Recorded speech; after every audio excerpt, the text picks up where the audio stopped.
Okay, phase one, the planning and preparation phase. It's Mike Novak from the Novak Real Estate Team. And in the last video, I shared with you just kind of an overview of what to expect in these 4 phases. I talked about the first phase being the planning preparation phase, which we're going to talk about today, how the second phase is the home search phase, the third phase is the offering phase, and the fourth and final phase is what I call contract to close. This is the second video of a 5-part series. Stay tuned for the other videos where I will share with you what to expect in that phase. But today we are laser focused on the planning and preparation phase. So what this means, it means sitting down with your agent for 25 to 30 minutes, go out to their office, come to our office, and have them walk you through the home buying process from start to finish. There's about 25 different steps that goes into buying a house. You as a buyer need to take the time to educate yourself on what to expect at each of these different steps. For most of our clients, buying a home is one of the largest financial decisions of their life, and the last thing you want to do is have a surprise pop up. So the key to avoiding those surprises is to know what to expect before it's going to occur. That is your agent's job, is to make sure you're fully prepared for what's going to happen when you're going to buy a home. So really invest that time up front, and your agent should want to invest that time in you up front as well. All too common, I see people that just want to run around and go look at a couple of houses, and they just bypass this step, and more often than not they end up with a ton of anxiety during the home buying process, lots of unnecessary stress. Sometimes they miss out on their perfect home, and they just have all sorts of surprises and headaches that come up. You can avoid that simply by going through this phase. So phase one, again, deep dive, go through the home buying process from start to finish, so you know what to expect. Get up to speed on the market so you know exactly what's happening right now. The market changes every single week, every single day. You need to know exactly what's happening right here, right now in our market, and how it's going to affect you as a buyer before you start embarking on the home buying process. And the third part is to really do a super deep dive into exactly what you're looking for. What we do is we really break things down into 2 lists. We have the must-have list, which are the non-negotiable features, where if the property, the home did not have that feature, you would not be interested in it.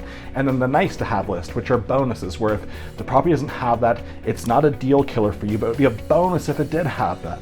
I always use a fenced backyard as an example. Some people, you know, it'd be nice if they had a fenced backyard because they've got a dog or something like that, or maybe they've got kids. But if it doesn't have a fence and it's a great backyard, they could always add that later. So really getting granular on that list. The must-haves and the nice-to-haves is really, really important. And then we also have to do an in-depth talk about location. What locations are you open to? And in our local market here in Snohomish County, when you go further out, you're going to see more value. So Seattle and Bellevue represent what I call the epicenter of high pricing in our state. So the further north you get of those areas, the more house you're going to get. For instance, Linwood is going to be cheaper than Shoreline. Everett's going to be cheaper than Linwood.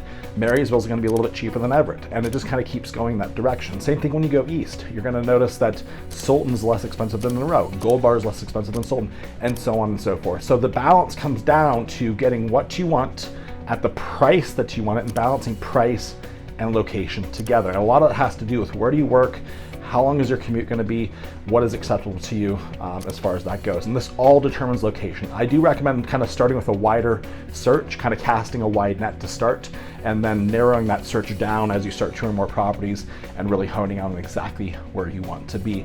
It's a really good idea to drive around to different neighborhoods and just get a feel for the vibe of them, and kind of identify in each different city that you like what neighborhoods you would really enjoy living in. That way when homes pop up in those areas, you already know all about them. The last part of phase one is to get pre-approved. I can't possibly put enough emphasis on how important this is to you. And the reason this is important is you don't want to go look at a home that is a certain price point and then be sticker shocked on how much your payment would be on that house. And that happens all the time, people that don't get pre-approved before they start looking at houses. So talk to a lender. Your agent should be able to recommend different lenders that they've used in the past with their clients that have been very good to work with, and then talk to those lenders and really understand what your payment is going to be at different price points and how much cash you're going to have to close on. You need to have an in-depth understanding of what your loan options are as well. There's a lot of different loan programs out there. The most common ones are conventional, FHA, USDA, and then VA as well. Those are just 4 of them. There's others like the first-time homebuyers program as well, but those 4 are the main ones, and you really want to understand which of those could be the best fit for you and why, and the lender is going to bring you massive clarity when it comes to that. So again, your agent should be able to make a connection to a good lender for you. I don't recommend going to a bank for your lender. Banks do 25, 30 different things. They do boat loans, they do credit cards, they do business checking accounts. and they do car loans, and they just happen to also do some mortgages as well. And because they do so many different things, they don't do anything exceptionally well. I recommend a local, not an online lender, a local mortgage specific lender. And if you want a recommendation, definitely reach out to me. I can connect you with a lender that's helped a lot of our best clients, and they can take awesome, fantastic care of you. I do recommend meeting face-to-face with your lender as well as the agent. Of course, you can meet with the agent to go over the home buying process, but meet face-to-face with the lender too. Who you choose to work with as your agent and as your lender can make or break your home buying experience, and it can make or break you getting the home that you truly want. So invest the time up front to build a great team, find an awesome agent that you've connected well with, that's got a track record of success, that knows what they're doing, that's done this dozens of times. You're not the first person they've done this for, and then also get the same thing on the lending side and meet them face to face. I recommend staying clear of online lenders. Rocket Mortgage is a big one.